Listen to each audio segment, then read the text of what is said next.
Shazam Fury of the Gods opened up to a paltry $30.5 million opening domestically. But it's even worse when you consider that overseas it only added enough to reach $65.5 million. That's 44% down that occurred in 2019. Added all together, and considering inflation has driven movie ticket prices today to a far higher price than in 2019, Shazam is, well, a real dud. But is this DC dud indicative of more?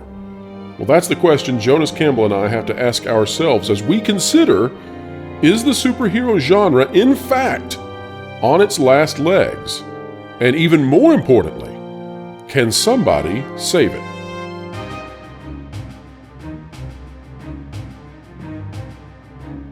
Explaining entertainment, keeping you ahead of the culture curve. It's what we do every day here on the WDW Pro channel. One of the ways we do that is by having some of the most fantastic guests to join us.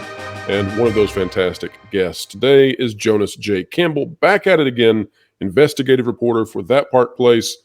Mr. Jonas, what's good in your world? Apparently not Shazam. My goodness. Oh! Good to be here. That's a zinger. We didn't rehearse that either. Folks, we're going to be talking about what could be potentially the end of the superhero genre. Some of you out there are saying, oh, come on, it's Shazam, seriously. But no, we're going to get into it. We're going to talk about it and explain why this is yet another example of a declining genre. So before we do that, if you like content like this, you might want to consider clicking the like button and that notification bell. It's fun to click it and stick it to the algorithms. Also, we covet your comments, so please drop one down below and let us know what you think. And finally, if you're not yet subscribed, please join the growing number of individuals who are subscribed to this channel as we make the race to 10,000. That's right. Yet, though it is a baby channel, barely 3 months old, we are at a brisk pace, picking up subs all over the place, and we hope to continue doing so. All right. Our article for today is from Deadline by Anthony D'Alessandro, who usually we really like, although let's just say it, we like Anthony all the time. It's just most of the time we agree with the opinions and articles. And the title of this one is Shazam. Oh, wait, no, Shazam, Fury of the Gods doesn't fly with moviegoers. Yeah, that's a Gomer Pyle reference, people. At 30 million opening. Here's why, and this was from the Saturday box office. All right, let's dive straight in. Before we do, Jonas, any thoughts before I bias your opinion with Anthony's thoughts? What are you thinking about Shazam? Is it isolated to just this movie? Is it bigger? Does it impact the DC at large? Well, this is a property that was part of the cleaning out of the pipes over at DC and Warner It's never Brothers. good to be something getting cleaned out of pipes. Let's just say that. You don't want to be the substance being cleaned out. It was on the shoot on the way out. I'm being as vague as I can here and pointing towards. I don't know if we're talking about pipes, movies, or biological systems. I hope not the latter. It had to come out. I will say that. So, all right. And let us say, too, you really like Zachary Levi, right? I love Zachary. Big Chuck we would never fan. want to disparage him.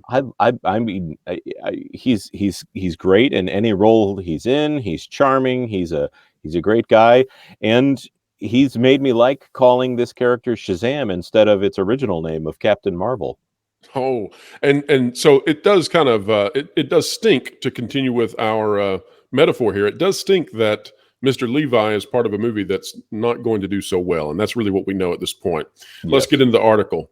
When New Line, DC's Shazam, Fury of the Gods, hit tracking 4 weeks ago with a low $35 million projection, it was shocking.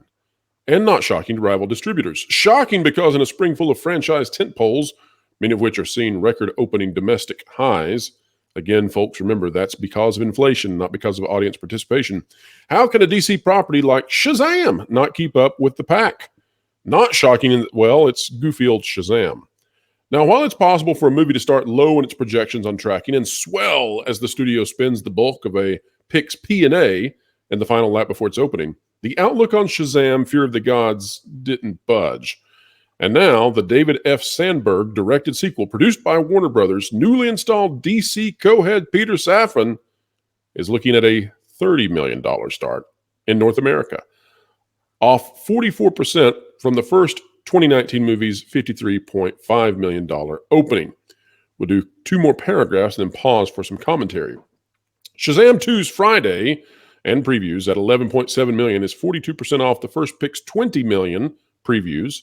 Even if Shazam 2 benefits from family matinees and builds up to a $35 to $40 million opening, nobody's expected that, it's still off from the first pick's stateside start. Audience diagnostics are off for Shazam Fury of the Gods. The DC Captain Marvel received a B+ cinema score. By the way, folks, this isn't like grade school. B+ is not good.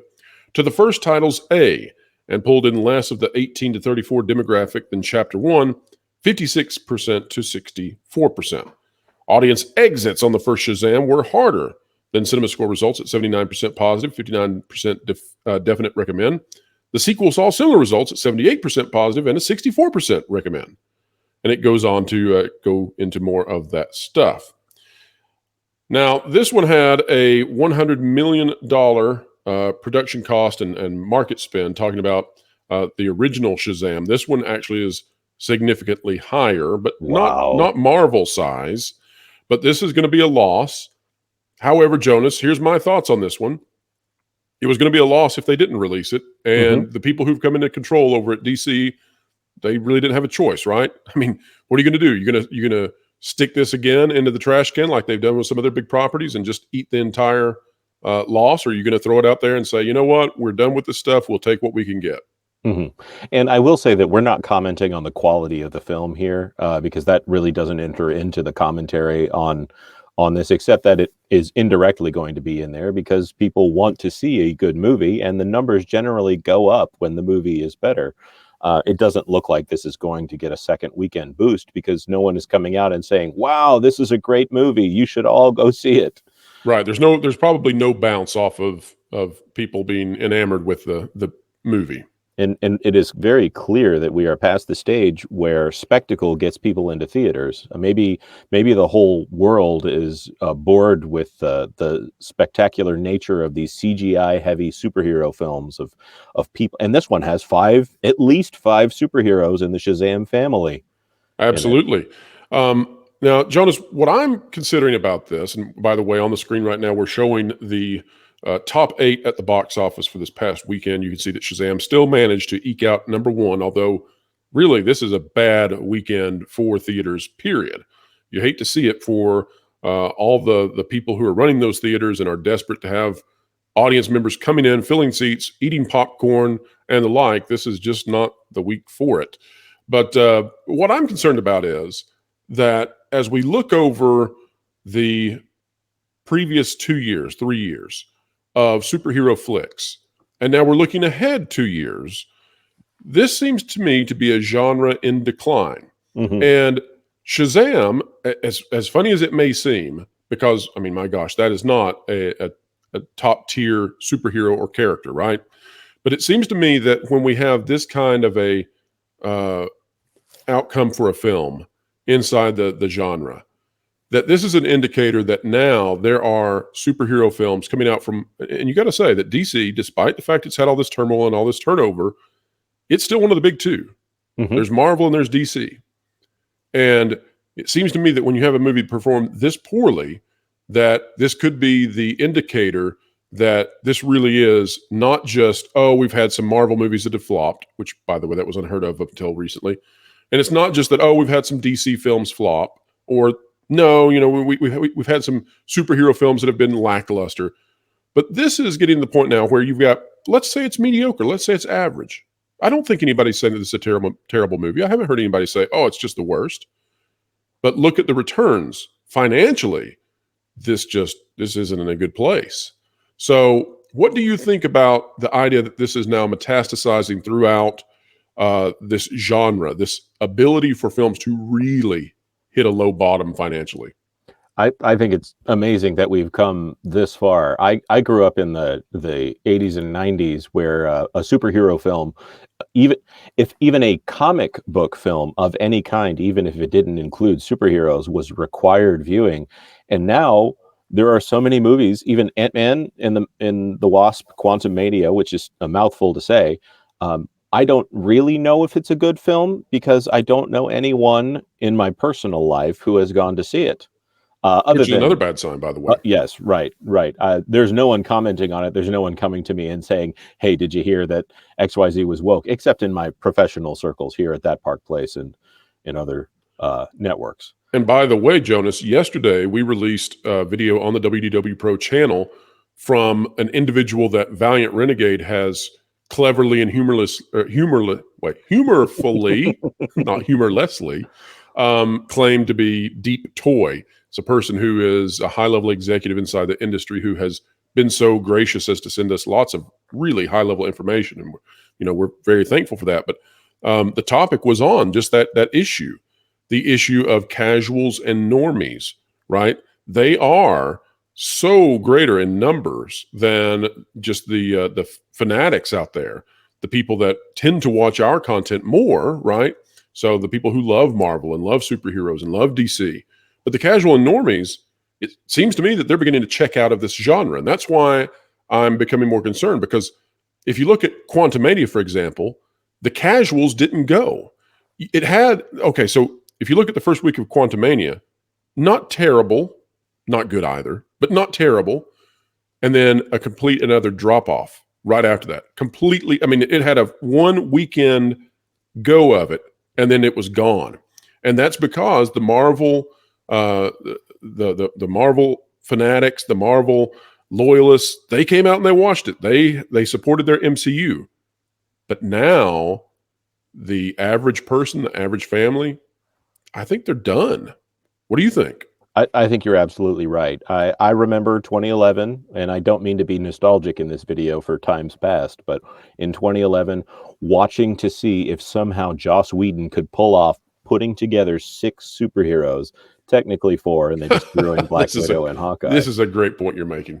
To bring in 4 superheroes together. I wanted to go see Avengers just to see if somehow they could merge 4 different movies with, now looking back, maybe not that different, except for Incredible Hulk off in its own Universal-owned world. I remember this now, Jonas. You're exactly right. People debating whether or not they would have enough screen time. Would you be able to have that much of an ensemble? How funny.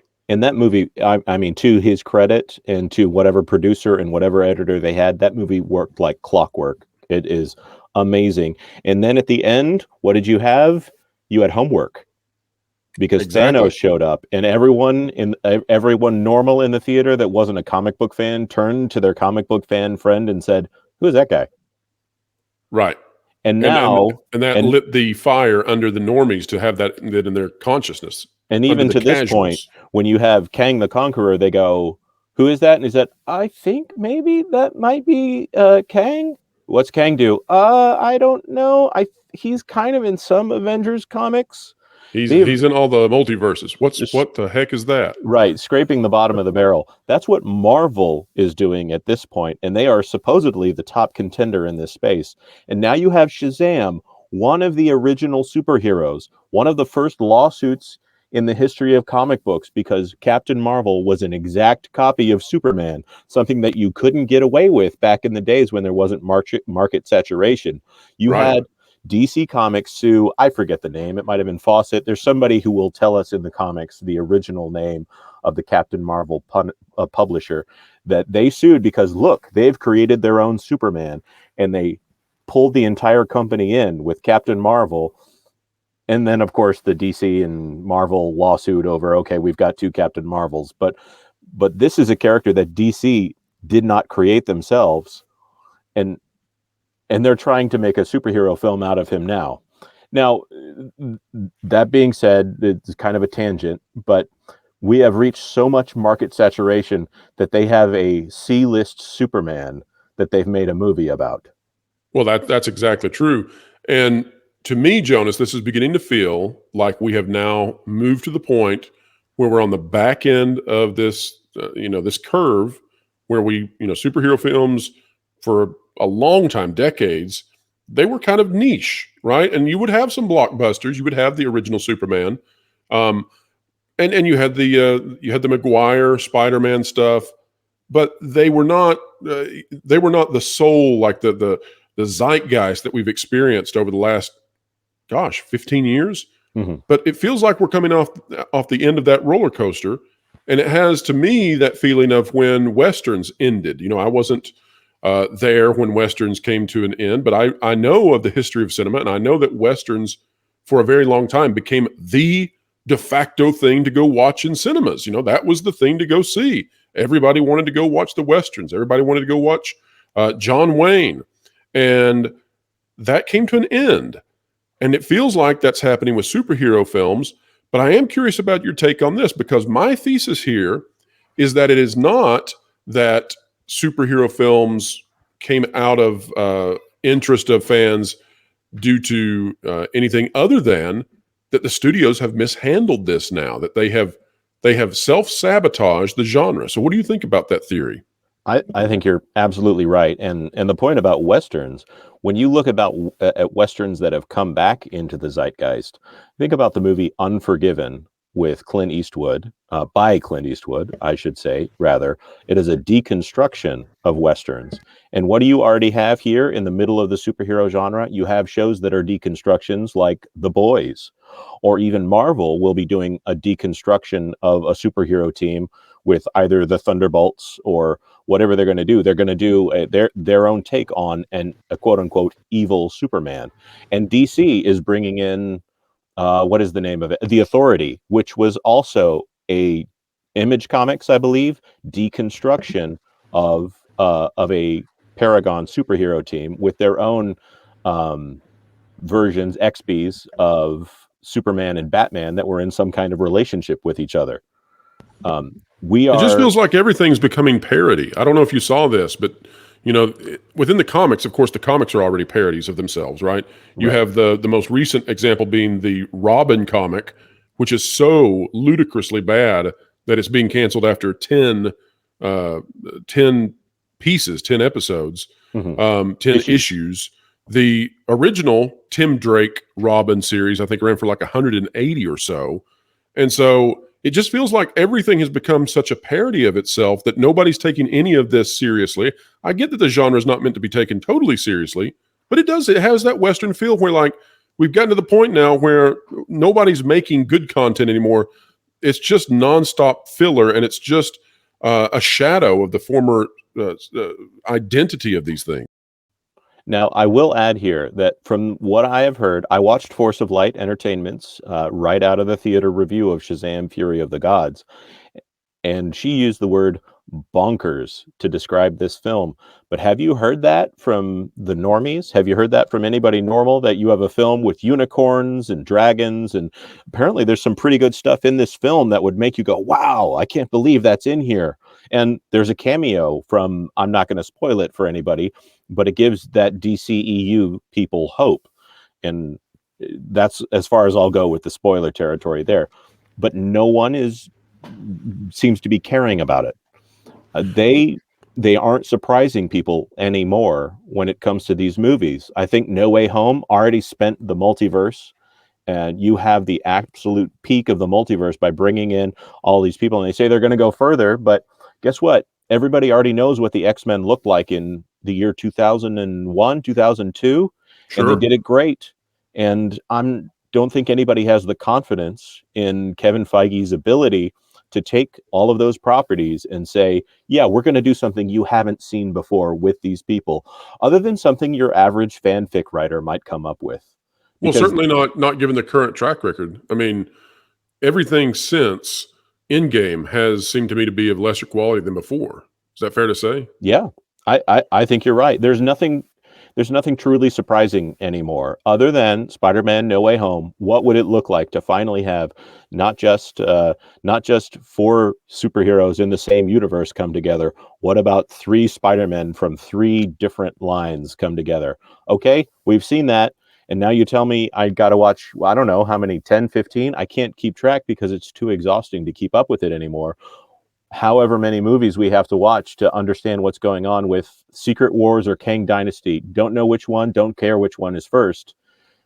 I can't be bothered to care what you're going to do to get us from here to there, because if it came out tomorrow, I can't I'm not interested in going to the theater to see it, because it doesn't seem like it's going to be surprising. Well, especially Jonas, when there's a multiverse of those same exact characters, so that if you kill one, then in this, theoretical story they have, there's 9,999 more of those exact hero to come back and replace them from a And the different people multiverse. and the people that want to see a specific character on screen, the dedicated base, in order to go back to that deep toy cut, because I've seen that. I've seen the original data on this. The people that would encourage others, the tail wagging the dog, are not interested in seeing what this current crop of writers would do with their properties, the properties they love, if this current crop of writers has their hands on them, because they want to, as Paul Chato would say, rub their stink on it and put it out in their image so they can say, here, look at what I did with the thing you love. So there are going to be people out there, people will say, this is not the death of the superhero genre. Come on, it's Shazam. And I'm with you on that, right? I'm not saying that Shazam is the death of the superhero genre. I'm saying that it's an indicator because of how low this is coming in, and because it's part of a pattern. So don't mistake what I'm trying to say here. Looking back, you have so many Marvel films that are failures, financial failures. We've done this so many times we don't have to do it, but I will say this. We're going to get Guardians of the Galaxy 3, and that's probably going to do well. And then in 2 years, we're going to get Deadpool 3, and that has a very good chance of doing well. And if we do something with Spider-Man, that's probably going to do well. And outside of that, when it comes to Marvel, I don't have any confidence in box office success at all. And beyond that, you go to DC and you say, well, let's see what happens.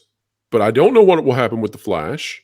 And I don't know if James Gunn is going to be successful. I see this stuff about Superman Legacy. I see this stuff about the Batman movie. And I see lots of strife and arguing, amongst people about whether or not they're going to even support that. And that is not the same to me as where we were 5 or 6 years ago. And everybody can think about this in their own lives. Go back before Endgame. Go back maybe 3 or 4 years before that, and how everyone was excited to see what in the world was going to happen. Who was going to live? Who was going to die? What was Thanos after? What would happen when the gauntlet, was formed? What would happen with those stones, those Infinity Stones? And we're in a very different place in terms of the energy within fans today, wouldn't you say? Oh, absolutely. Absolutely. No, nobody cares that this movie came out. And that is, I hate to say it, because I love this actor. I love Zachary Levi. And I really, guys, if you're listening to me right now, Warner Brothers, you have the rights to Chuck, I'm pretty sure. Go make a Chuck movie and see how much more profitable it is. Keep your budgets in check and go make a Chuck movie and see how much more profitable it is than this superhero spectacular you have right here. Chuck it. Hey, so I don't know what will replace superheroes if that genre goes away. I don't know what is next.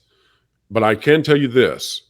The biggest sign to worry about if you are a studio working on superhero films is apathy. Apathy in the market is the nail in the coffin. And we're beginning to see that across a number of superhero franchises.